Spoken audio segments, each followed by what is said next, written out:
Jumpa lagi di channel Skysense Solution. Pada video ini kita akan membicarakan mengenai sistem tes lowongan kerja online. Namun kali ini kita bukan membahas mengenai cara codingnya ya, melainkan kita membahas hal yang lebih penting, yaitu filosofinya, mengapa kita perlu melakukan coding.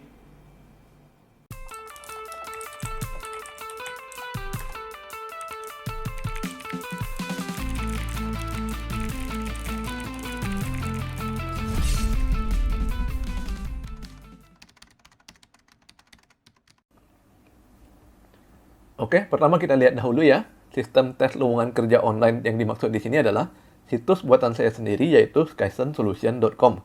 Kalau teman-teman coba buka, di bagian navigasi terdapat lowongan kerja. Di sini teman-teman bisa melamar pekerjaan dan melakukan tes masuk pekerjaan secara online. Disclaimer dahulu, bahwa pada saat teman-teman menonton video ini, perusahaan kami belum tentu masih membuka lowongan. Jadi di sini kita hanya membicarakan konsep dan fiturnya saja ya. Apa saja tech stack yang saya gunakan untuk membuat Skysense Solution? Pada bagian front end adalah Bootstrap dan Vanilla JavaScript, sedangkan pada bagian back end adalah PHP, CodeIgniter, dan MySQL. Kalau kita sudah memiliki akun di Skysense Solution dan kita sudah masuk menggunakan akun tersebut, maka kita bisa menjalankan fitur tes online.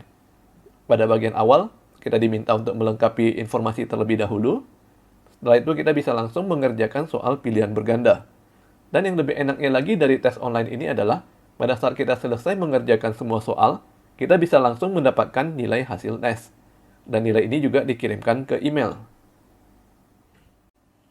Nah, teman-teman sudah melihat ya, bagaimana sistem yang saya buat. Sekarang kita masuk ke materi yang lebih pentingnya lagi, yaitu filosofinya. Mengapa saya membuat sistem seperti ini? Landasan dari pembuatan sistem tes online adalah asas manfaat. Segala sesuatu yang kita kerjakan harus membawa manfaat bagi kita sendiri maupun orang lain. Hal ini berlaku untuk segala sesuatu yang kita kerjakan ya. Jadi bukan hanya untuk coding membuat sistem saja. Bahkan di sosmed saja saat ini saya selalu menerapkan asas ini. Setiap posting harus memberikan manfaat bagi orang lain, yaitu untuk menambah ilmu pengetahuannya. Pada saat kita coding untuk membuat sistem, kita bisa memikirkan dahulu apa saja manfaat bagi pemakai sistem kita. Sebagai contoh, menghemat waktu dan biaya, bisa bekerja dengan lebih efisien. Mungkin tadinya mesti bekerja 8 jam, sekarang hanya jadi 1 jam saja. Atau mungkin yang tadinya butuh tenaga kerja 4 orang, sekarang cukup 1 orang saja. Bisa mengurangi kesalahan, karena segalanya sudah tercatat dan bisa dengan mudah dicek ulang melalui sistem. Otomatisasi, pekerjaan yang tadinya harus dikerjakan oleh manusia, sekarang bisa digantikan oleh komputer. Kalau kita kaitkan ke sistem tes lowongan kerja online, apa saja sih manfaatnya? Sebelum bisa membahas manfaat, kita masuk ke latar belakang pembuatan sistemnya terlebih dahulu ya. Berhubung saya kerja di perusahaan kecil, apalagi perusahaan wira swasta ya, jadinya saya mesti mengurus banyak hal sekaligus, termasuk HRD. Dan yang paling berkaitan dengan sistem ini adalah tugas saya untuk merekrut karyawan baru. Pada saat perusahaan membutuhkan tenaga kerja baru, maka saya membuat posting di situs lowongan kerja online seperti Jobstreet, JobsDB, dan lain-lain. Biasanya jumlah yang melamar besar, bisa ratusan orang.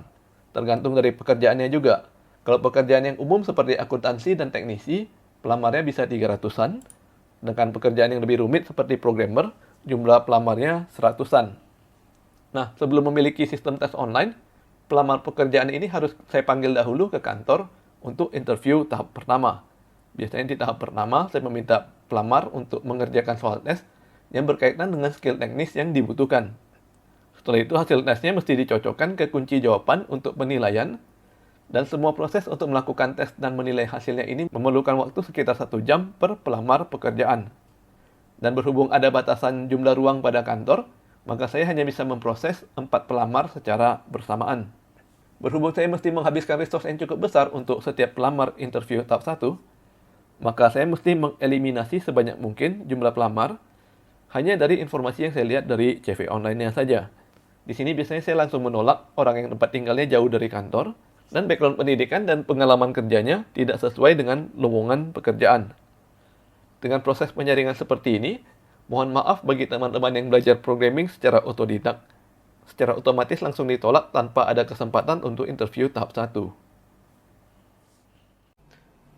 Oke, dari sharing ini saja teman-teman bisa bayangkan ya betapa ribetnya proses melamar suatu pekerjaan.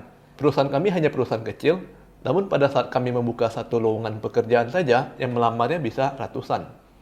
Bayangkan kalau teman-teman termasuk ke salah satu pelamar pekerjaannya itu, kalau teman-teman ingin diterima kerja, maka teman-teman mesti menjadi yang terbaik di antara ratusan orang.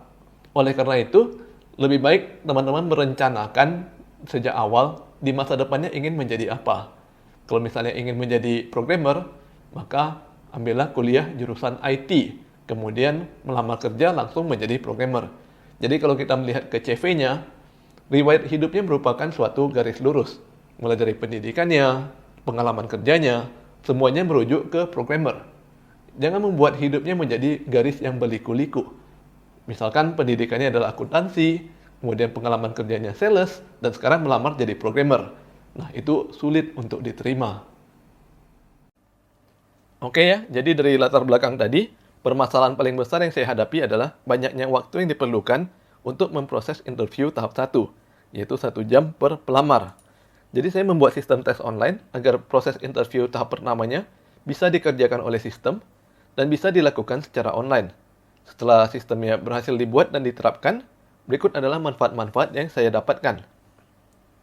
Yang pertama sudah jelas ya, untuk mengurangi waktu yang diperlukan untuk memproses interview tahap pertama. Yang tadinya tes harus manual, diawasi dan dinilai secara manual, sekarang bisa dilakukan oleh komputer. Jadinya waktu per pelamar yang tadinya 1 jam, sekarang berubah hanya sekitar 5 menit.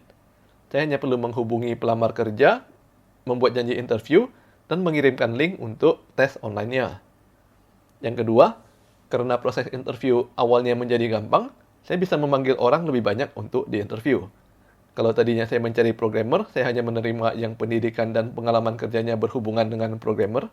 Sekarang saya sudah bisa memanggil siapapun yang melamar untuk mengerjakan tes pemrograman awal. Jadi sekarang yang penting bukan CV-nya lagi, melainkan kemampuan teknisnya. Yang ketiga, saya bisa memanggil pelamar kerja dari luar kota untuk ikut tes awal terlebih dahulu, sebab tes awalnya ini dilakukan lewat internet. Jadi kita tidak memberatkan biaya transport ke pelamar kerja. Yang keempat, kalau tadinya tes dilakukan secara manual harus menggunakan kertas untuk lembar soal dan jawaban, sekarang menjadi tidak menggunakan kertas. Hasilnya juga lebih gampang dicari karena tercatat di komputer. Nah, selain bermanfaat untuk kantor, ternyata sistem tes online juga bermanfaat bagi pelamar kerja. Yang pertama adalah karena paperless, pelamar kerja bisa menghemat biaya untuk mencetak atau fotokopi CV untuk diserahkan ke kantor. Manfaat kedua adalah tidak terkena biaya transport, karena tes dilakukan secara online. Otomatis pelamar kerja juga tidak perlu menghabiskan waktu di perjalanan. Dan begitu selesai mengikuti tes, pelamar pekerjaan bisa langsung mengetahui hasil atau nilai tesnya.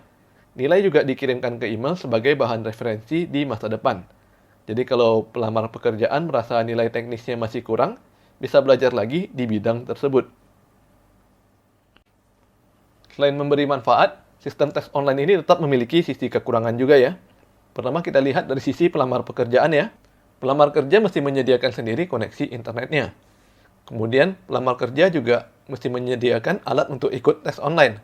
Saya selalu menyarankan untuk tes menggunakan notebook atau PC, namun kenyataannya tetap banyak pelamar yang ikut tes menggunakan smartphone. Dan pelamarnya tidak boleh gaptek ya.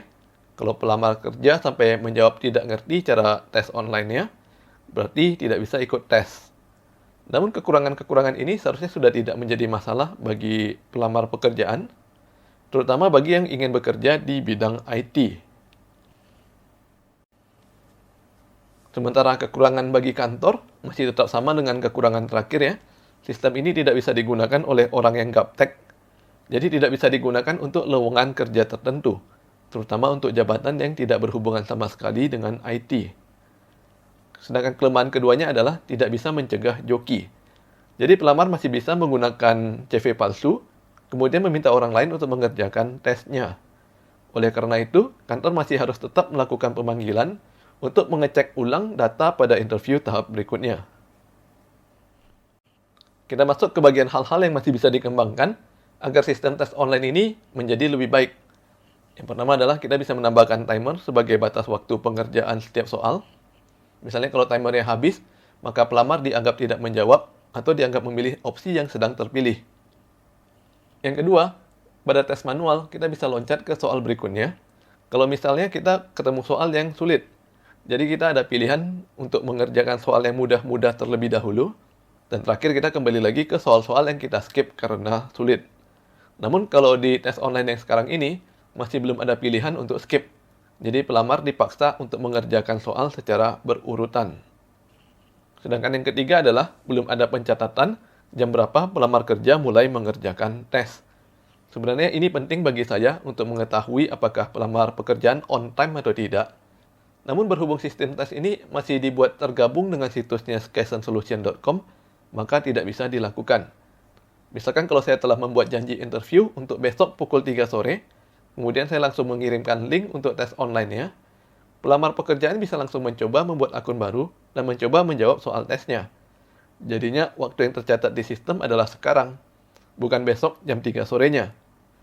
Kalau saya ingin pencatatannya bisa benar, maka saya harus memisahkan fitur tes online ini menjadi satu buah situs yang berdiri sendiri, khusus hanya untuk interview kerja saja. Oke, kita sampai ke bagian akhir dari video ini. Kita telah belajar bahwa coding itu hanya bukan sekedar menulis program saja. Kita harus mengetahui terlebih dahulu permasalahannya di mana, kemudian kita buatkan solusinya berupa program, dan akhirnya kita akan menerima manfaat dengan cara menggunakan program tersebut. Bagi teman-teman yang tertarik dengan sistem tes online ini, bisa komentar di bawah ya.